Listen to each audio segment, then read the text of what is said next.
Hey, I'm going to show you guys now how to tie your own crawler harnesses. You can either buy them like from a supplier like Bait Rigs, pre-tied, or you can tie them yourself. And I've got a 10-pound test line here, snelled hook.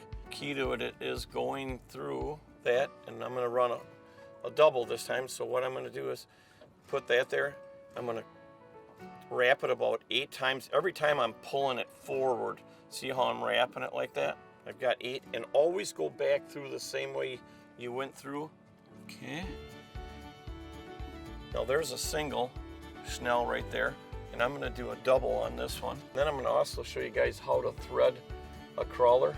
The key is keeping them straight too. So what I do is I get them lined up. When I lay the next hook across, see how I'll get that straight like that. And I don't want it cocked like that. I want it to be straight. So I'll bend it, say I pull the line tight. See how they're lined up like that? Take my snell, I've got it about 1.5 inches. And again, I'll go right back through the same way. Okay, pull that tight, like that. Pinch it all down. There you go. 2 hook harness right there. Okay, now I'm gonna put my beads on there. And I kind of go with how big of blades I'm gonna be putting on as far as how big of beads I use. The beads, the color is to me just as important as the blades are.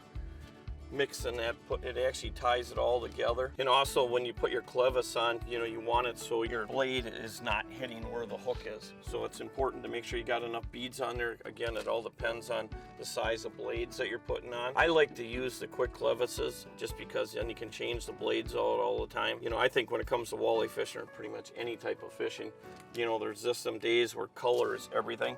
The other thing is to make sure you use a good ball bearing swivel on there. Just because you got everything turning. If you get a bad swivel, that line is going to twist up on you in a heartbeat. So use it, spend a little extra money, use a good swivel. Or like I said, you can always buy good pre-tied snells. Now what I'm going to do is I'm going to kind of match this up with a decent blade.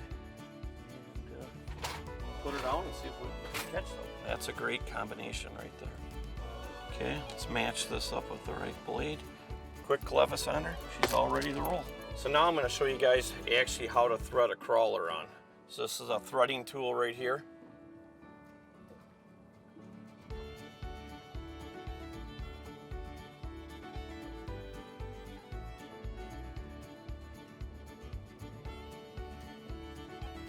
Okay, now we're going to thread that crawler on there. So basically what we're doing, this is a cool thing I learned from some people out in the Dakotas. And boy, does it make a difference, I can tell you that, especially when the fish are hitting real short.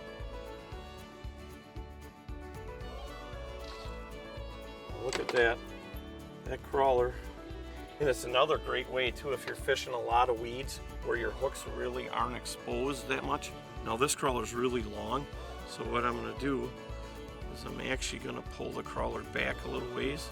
You don't want the crawler all bunched up. There you go. Just to get in the water, let's see what it looks like. And what's going to happen is that crawler is going to relax and it's not going to look so bunched up. Now look at that.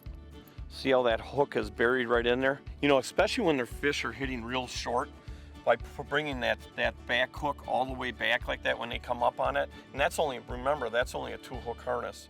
So you don't have to use a stinger hook or use that 3rd hook. When that fish comes up to nip the back of that crawler, that barb is right there.